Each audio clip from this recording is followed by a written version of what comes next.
नमस्ते, स्वागत है आपका। आज हम एक ऐसे विषय पर बात करने जा रहे हैं जिसने पूरे देश के नीति निर्माण के गलियारों में हलचल मचा दी है। यह कहानी है संघर्ष की, दृढ़ संकल्प की और अंततः एक निर्णायक मोड़ पर पहुंचने की। हम बात कर रहे हैं लगभग 7,80,000 ईपीएस 95 पेंशन भोगियों की, जिनकी दशकों पुरानी मांगें अब एक ऐसी स्थिति में आ गई हैं जहां उनकी सुनवाई होने की पूरी उम्मीद है। यह कोई सामान्य विरोध प्रदर्शन नहीं है।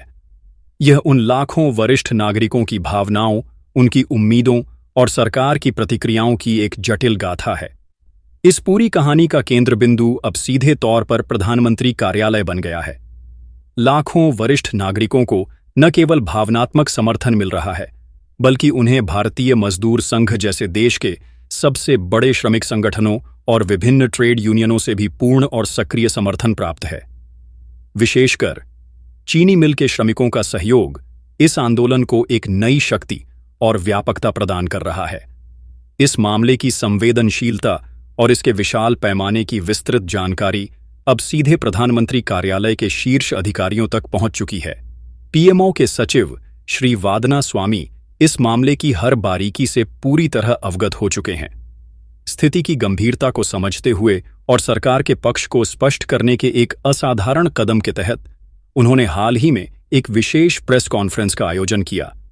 यह प्रेस कॉन्फ्रेंस अपने आप में बेहद अनूठी थी, क्योंकि इसमें पारंपरिक मुख्यधारा की मीडिया को आमंत्रित नहीं किया गया था। इसके बजाय केवल उन सोशल मीडिया इन्फ्लुएंसरों के विशेष सूत्रों को बुलाया गया जिनकी पहुंच करोड़ों लोगों तक है और जिनके माध्यम से लाखों ईपीएस 95 पेंशन भोगी नियमित रूप से अपडेट प्राप्त करते हैं।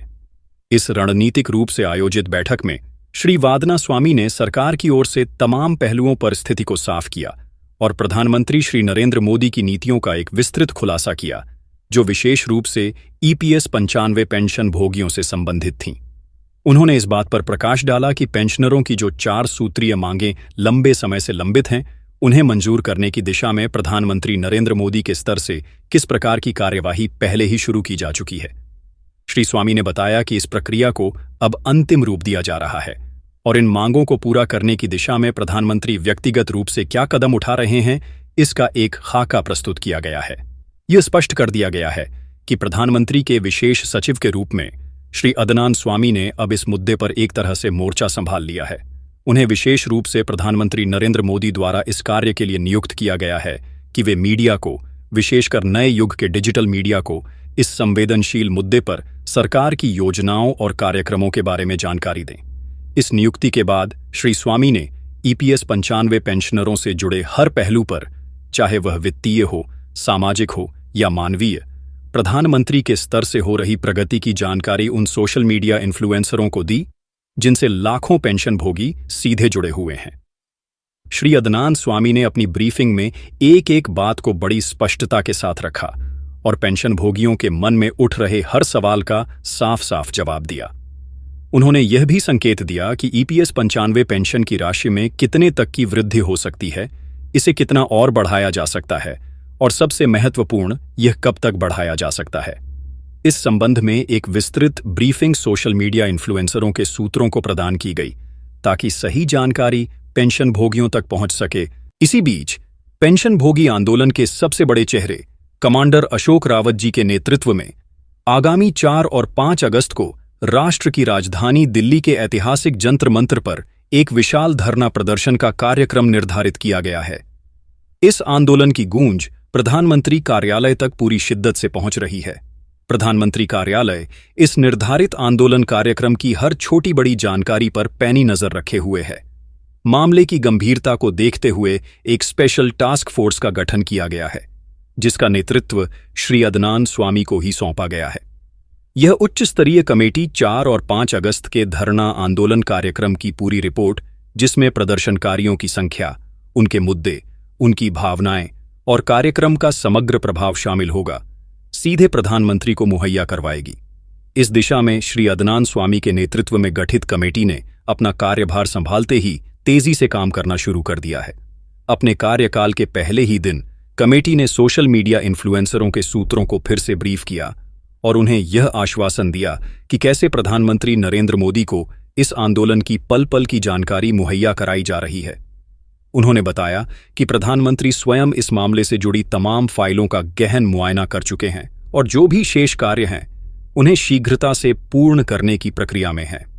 इस कार्य को गति देने के लिए ही प्रधानमंत्री नरेंद्र मोदी द्वारा इस विशेष दल का गठन किया गया है। यह दल आगामी 4 और 5 अगस्त को दिल्ली के जंतर मंतर पर होने वाले कार्यक्रम का जमीनी स्तर पर पूरा आकलन करेगा और इसकी एक विस्तृत तथ्यात्मक रिपोर्ट प्रधानमंत्री को सौंपेगा। सूत्रों के अनुसार प्रधानमंत्री श्री नरेंद्र मोदी पहले से ही इस बात का मन बना चुके हैं कि ईपीएस 95 के पेंशनरों को उनका वाजिब हक मिलना चाहिए और उन्हें पूरा लाभ प्रदान किया जाना चाहिए। उनकी मंशा है कि पेंशन भोगियों की 4 सूत्रीय मांगों को, जिनमें न्यूनतम पेंशन में वृद्ध, महंगाई भत्ता और चिकित्सा सुविधाएं शामिल हैं, जल्द से जल्द मंजूर करते हुए इस पर अंतिम निर्णय ले लिया जाए। प्रधानमंत्री इन तमाम बातों का पहलू दर पहलू गहन अध्ययन करने के बाद ही कोई अंतिम फैसला लेने जा रहे हैं। लेकिन इसी बीच कमांडर अशोक रावत जी के नेतृत्व में इस देशव्यापी आंदोलन का आयोजन हो रहा है, जो मामले को एक नया आयाम दे रहा है। इस आंदोलन कार्यक्रम में देश भर से बड़ी संख्या में वरिष्ठ नागरिकों के पहुंचने की खबरें आ रही हैं, जो इस मुद्दे की व्यापकता और पेंशन भोगियों के दृढ़ संकल्प को दर्शाता है। इस स्थिति को देखते हुए प्रधानमंत्री नरेंद्र मोदी स्वयं यह चाहते हैं कि जब ईपीएस 95 के पेंशन भोगी अपनी मांगों को लेकर दिल्ली पहुंचे तो उनकी पूरी जानकारी और उनके पूरे कार्यक्रम का लेखा जोखा उन्हें प्रस्तुत किया जाए। वह यह भी चाहते हैं कि जब वह इस पर अपना अंतिम फैसला ले रहे हों तो इसकी पूरी जानकारी सही माध्यम से पेंशनरों तक भी पहुंचाई जाए। इस सरकार और पेंशन भोगियों के बीच संवाद की एक महत्वपूर्ण कड़ी के रूप में काम करने के लिए ही श्री अदनान स्वामी को नियुक्त किया गया है। यह लगभग तय माना जा रहा है कि श्री अदनान स्वामी अगस्त माह में ही पेंशन में होने वाली वृद्धि की पूरी और आधिकारिक जानकारी मीडिया को ब्रीफ करेंगे। अंदरूनी सूत्रों का कहना है कि पेंशन की बढ़ोतरी का कार्यक्रम लगभग तय हो चुका है और इस पर तमाम आवश्यक फैसले लिए जाने की प्रक्रिया अंतिम चरण में है। ऐसा अनुमान लगाया जा रहा है कि प्रधानमंत्री श्री नरेंद्र मोदी अगस्त के महीने में ही पेंशन भोगियों की 4 सूत्रीय मांगों में से कम 3 सूत्रीय मांगों को अपनी मंजूरी देते हुए उन्हें तमाम तरह के लाभ प्रदान कर सकते हैं। इसमें सबसे प्रमुख है पेंशन की राशि में एक सम्मानजनक वृद्धि, जो संभवतः 7,500 रुपये मासिक हो सकती है।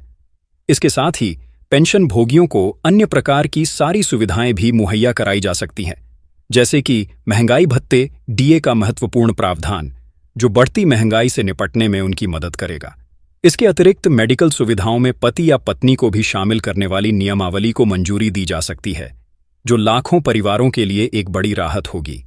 इन सभी फैसलों को एक साथ मिलाकर और तमाम गजट नोटिफिकेशन के साथ पेंशनरों के लिए जो अन्य कार्यक्रम निर्धारित हैं, उनका एक पूरा खाका तैयार करके उसे एक ठोस कानूनी रूप दिया जाएगा।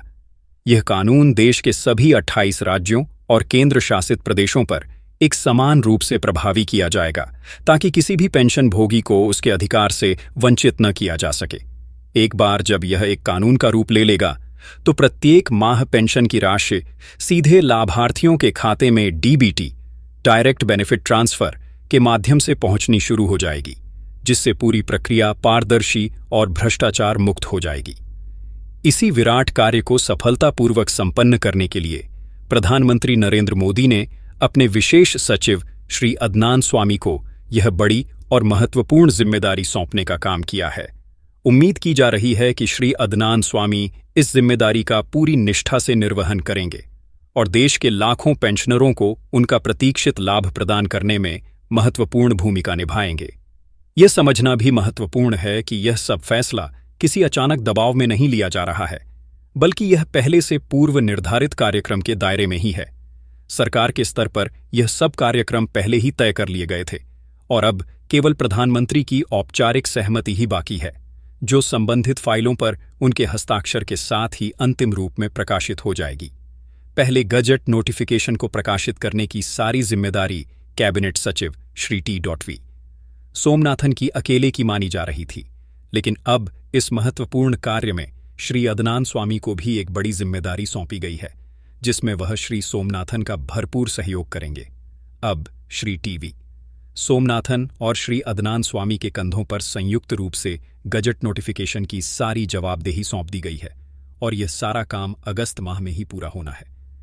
इस पूरी पृष्ठभूमि के बीच कमांडर साहब ने देश भर के पेंशन भोगियों से दिल्ली पहुंचने का आह्वान कर दिया है।